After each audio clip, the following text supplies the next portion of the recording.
బాధ్యతలండి. వాళ్ళ మీద ఢిల్లీ వరకు రావడానికి కారణం ఏంటంటే వాళ్ళ మగవాళ్ళ మీద ఆడవాళ్ళు పెడుతున్న ఫేక్ కేసుల వల్ల మగవాళ్ళు ఎన్నో సమస్యలు ఫేస్ చేస్తున్నారు.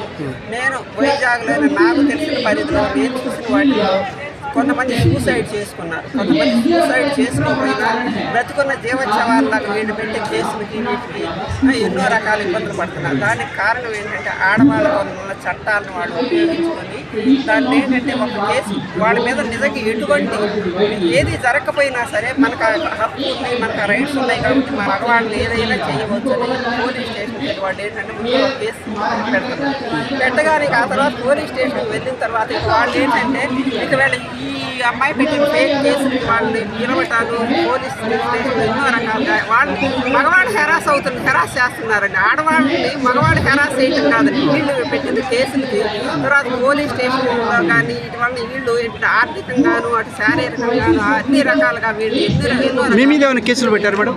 మా మీద ఎటువంటి కేసులు లేవండి, కాకపోతే కేసులు లేవు. కాకపోతే అదే ఒక అబ్బాయికి అయితే అమ్మాయి ఇప్పుడు మా కోడలు ఏం చేస్తుందంటే మాకు చెప్పా పెట్టకుండా యూఎస్ వెళ్ళిపోయింది. అసలు యూఎస్ వెళ్ళింది అంటున్నారు, ఉందో లేదో మాకు తెలియదండి. అసలు మిస్సింగ్ అనేది మరి ఎట్లా జరిగిందో మాకు తెలియదు. మిస్సింగ్ కేసు పెట్టడానికి కూడా మాకు లేదు. ఆ పేరెంట్స్ ఏంటంటే మా అమ్మాయి యూఎస్లో ఉంది, మీరు ఏం చేస్తారో చేసుకోండి, లేదా మాకు అమౌంట్ ఇవ్వండి, అమౌంట్ ఇస్తే అప్పుడు మేము ఆలోచిస్తాం, అమ్మాయి కలిసి ఉండదు అని చెప్తున్నారు. అదే ఒక అబ్బాయికి అట్లా వెళ్ళిపోతే పేరెంట్స్ మీద పెట్టచ్చు, అబ్బాయి మీద పెట్టచ్చు, వాళ్ళ పాస్పోర్ట్ సీజ్ చేయొచ్చు, ఎన్నైనా చేయొచ్చు కదా. వాళ్ళ అబ్బాయికి ఆ చట్టాలు లేవు కాబట్టి ఒక అమ్మాయి వెళ్ళిపోయినా కూడా అబ్బాయి ఏం చేయలేని పరిస్థితి. వాళ్ళు అడిగినంత ఆ డిమాండ్స్ ఒప్పుకోవటం, లేకపోతే వీళ్ళంటే సూసైడ్ చేసుకోవటం, లేకపోతే వచ్చే వాళ్ళకి బ్రతకడం. వాళ్ళు కోర్టులు చుట్టూ అంటే మా అబ్బాయి మీద కోర్టుకి ఎటువంటి కేసులు వేయలేదు, కానీ వేయడానికి అవకాశం లేదు వాళ్ళకి, ఎందుకంటే యూఎస్ వెళ్ళిపోయింది కాబట్టి. అదే ఇక్కడ ఉంటే అదే పరిస్థితి. వాళ్ళ ఫాదర్ చెప్పేది అదే, మేమేమి కేసులు పెట్టలేదు, ఇంకా వాళ్ళకి ఒక వాళ్ళు సేవ్ అయ్యారు, మేము అడిగినంత డబ్బు ఇవ్వాలి, ఇస్తే మేము అప్పుడు ఆలోచిస్తాము ముందు డివోర్స్ ఇవ్వడానికి అని చెప్పి. అంటే మీ అబ్బాయికి ఏమైనా పిల్లలు లేరు. అంటే ఏం చేస్తుందంటే అమ్మాయి ఒక 3.5 years ఉందండి, ఒక 30 lakhs సేవ్ చేసుకుంది అమ్మాయి శాలరీలో నుంచి. సింగిల్ రూపీ కూడా ఏం ఖర్చు పెట్టలేదు ఫ్యామిలీ కోసం. సేవ్ చేసుకున్న తర్వాత పుట్టింటికి అని వెళ్ళారు ఇద్దరు. వెళ్ళిన తర్వాత అక్కడి నుంచి ఏం చేసిందంటే ఈ అబ్బాయి వాళ్ళ పేరెంట్స్ మా దగ్గరకు వచ్చిన తర్వాత ఏంటంటే ఇంక అవాయిడ్ చేస్తుంది, గొడవ పెట్టుకొని నేను వస్తాను బెంగళూరు వెళ్ళిపోయి నేను ఇప్పుడు రాను అని చెప్పింది. సరే లాంటి కొంచెం టైం కావాలి ఇద్దాము, సరేలేని మా అబ్బాయి మా దగ్గరికి వచ్చాడు. ఆ టైంలో ఏంటంటే తను యూఎస్కి వెళ్ళిపోయిన తర్వాత ఏంటంటే మామూలుగా తీసుకెళ్తాను, మా అబ్బాయి టికెట్ చేయించాను, ఫోన్ లిఫ్ట్ చేయటం మానేసింది, ఫోన్ స్విచ్ ఆఫ్ చేసుకుంటాను. వాళ్ళ పేరెంట్స్తో మాట్లాడితే ఏంటంటే మా అమ్మాయి నేను చెప్తుంది, మా అమ్మాయి పెళ్లి అట్లా చెప్పకుండా మా అమ్మాయి నేను ఎక్కడున్నా మాకు తెలియదు అప్పి సమాధానం చెప్పుకుంటాం. ఇంకా పెద్ద చేస్తున్నారండి, అంటే అంతటా మేము డివోర్స్ కేసు వేసుకుంటే బాగుంటుంది అనేది వాళ్ళ ఇంటెన్షన్లో వెళ్ళిపోయారు. సరే మేమేం చేసామంటే సరే చూద్దాంలే, పెద్ద మనుషుల ద్వారా కూర్చొని పరిష్కరించుకుందాము, ఆ అమ్మాయి మనకు అర్థం మ్యారేజ్ చేశారు. పెద్ద మనుషుల ద్వారా కూర్చొని ఏదో ఆశకు 2 years తర్వాత వచ్చారు. అంటే మాది డ్రాఫ్ట్ బోర్డు ఉంది, 2.5 years వాళ్ళ ఛానల్ ద్వారా చెప్తున్నాం, రూపీ మా దగ్గర లేదు, వాళ్ళు ఏదైనా ప్రూఫ్ ఉంటే తీసుకు మేము సిద్ధం. మా కోడ్ 20 lakhs సిల్వర్ ఉంది, అదంతా వాళ్ళు ఏంటంటే మీరు ఏమి ఇస్తారు మాకు, ఇస్తే మేము డివోర్స్ ఇచ్చే ప్రయత్నం అంటారు. అదే ఒక అమ్మాయి అలా అబ్బాయిలు ఏం చేయాలి, అదే ఎన్ని చట్టాలు ఎన్ని టీవీలో వచ్చి అవన్నీ పేరెంట్స్ మీద వాళ్ళు మమ్మల్ని హెరాస్ చేశారని పెట్టేవాళ్ళు. ఇంత అన్యాయాలు అబ్బాయి మా ఒక్క అబ్బాయి అలాంటి ఎన్నో జరుగుతుంది. మరి వీళ్ళందరూ ఏం చేయాలి, ఎక్కడ న్యాయం జరగాలి? వ్యాపారం వాళ్ళు వద్దనుకోవడానికి వాళ్ళ కారణాలు వాళ్ళకు ఉన్నాయి. నేను ఆధార్ నేను ఇక్కడ మాట్లాడదలుచుకోలేదు. వద్దనుకోవడానికి అనేక కారణాలు వాళ్ళకు ఉన్నాయండి. నేను మీరు వద్దనుకొని వెళ్ళిపోయేటప్పుడు వీళ్ళని ఏంటంటే వీళ్ళని డబ్బు గుంజాలి, వీళ్ళని హెరాస్ చేయాలి, అది కరెక్ట్ అది కదా. ఏదంటే మగవాళ్ళకు కూడా న్యాయం కాదు, వీళ్ళకి కొన్ని హక్కులు కావాలి. అలా ఉంటే కొంతవరకు మగవాళ్ళని నివారించవచ్చు అనేది నా అభిప్రాయం.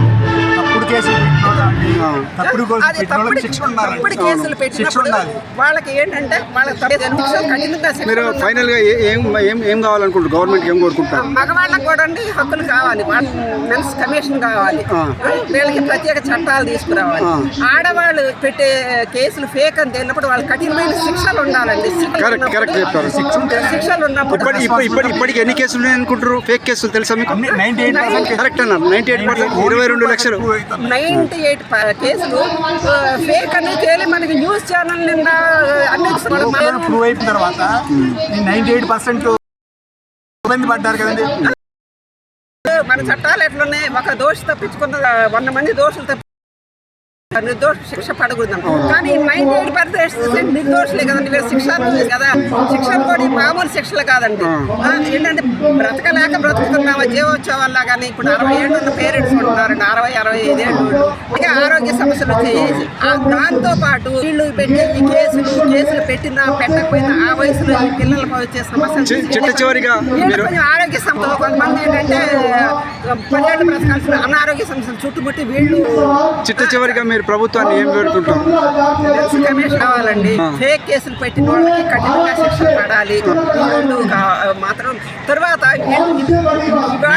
మరణం అనేది కూడా అండి, మరణం అనేది మినిమం ఉండాలి. రెండోది కొన్ని సంవత్సరాలు కాపురం చేసి పిల్లలు ఉంటే మరణం ఇవ్వాలి. కానండి వీళ్ళు 10 రోజులుండి 5 రోజులుండి మెయింటెనెన్స్ అంటే అది ఎట్లా న్యాయం అవుతుంది? ఎందుకు ఇవ్వాలి? అంటే 10 రోజులు ఇంకో ఎలా ఉందో ఆ పాప తెలియదు, కానీ వీళ్ళకి మరణం కావాలి. ఇది ఇవ్వాలి మరణం. సార్ ఒక మాట అదే వ్యాపారం అని చెప్పారు. అదంటే వ్యాపారం చేస్తున్నారు. ఇది ఒక వ్యాపారం అంటే అంటే కూతురు ఉన్న వాళ్ళు వ్యాపారం చేసుకుంటారు. ఒకటి ఆలోచించాలి. అందరూ ఆడవాళ్ళైనా వాళ్ళ అమ్మాయిలైనా వాళ్ళ పేరెంట్స్ అని ఇవాళ మీ అమ్మాయి కావచ్చు, మీ మనవరాలు కావచ్చు, రేపు మోడల్ మీ మీద పెట్టచ్చు. అది మనం ఆలోచించాలండి. అందరికీ న్యాయం కావాలి. ఇక్కడ పైన కూడా న్యాయం కావాలి. దానికోసం థ్యాంక్ యూ అండి. మంచి సజెషన్ గవర్నమెంట్కు నేను తెలియజేస్తాను. కేసు కోర్టు లీగల్ గా ప్రొసీడ్ అయ్యారండి 2 years లో. ఇది లైఫ్ కేసు క్లోజ్ చేయండి. మంచి జరిగినాయి చూడండి ఎవరికన్నా. అక్కడ కొత్త లైఫ్ స్టైల్స్ 10-12 ఏళ్ళు కోర్టు చుట్టూ 45-50 years ఏంటండి నెక్స్ట్ జడ్జ్మెంట్ వాళ్ళకి ఏంటి నెక్స్ట్ మంచి. అలాంటప్పుడు మా పిల్లలు కొత్త నెక్స్ట్ జడ్జ్మెంట్ ఏంటి? సరే ఉన్నదంతా వీళ్ళకి ఇస్తారు, రేపు వాడు బిగారుగా మారాలా? అంటే ఒక సంవత్సరం కాపురం చేసిన అమ్మాయికి లక్షలు ఇచ్చేసి మళ్ళీ కొత్తగా మ్యారేజ్ చేసుకుని మళ్ళీ పిల్లలు ఇవన్నంతే అప్పుడు వాళ్ళని ఎలా పోషించుకుంటారు? తనుకున్నా ఆయన వయసు కూడా అయిపోయింది. వయసు అయిపోయి పడుతూ కూడా వీళ్ళు వర్క్ చేసి వర్క్లో నుంచి కొంతమందిని తీసేసినారు. ఇవన్నీ మన మేధావులందరూ మన న్యాయకోవిదులు ఆలోచించి మగవాళ్ళకు కూడా కమిషన్ కావాలి, మనకి చట్టాలు కావాలి. అందరూ ఆలోచించి ఇద్దరికి న్యాయం కావాలి. అక్కడ అబ్బాయి అనేది కాదు నేను కోరుకుంటున్నాను.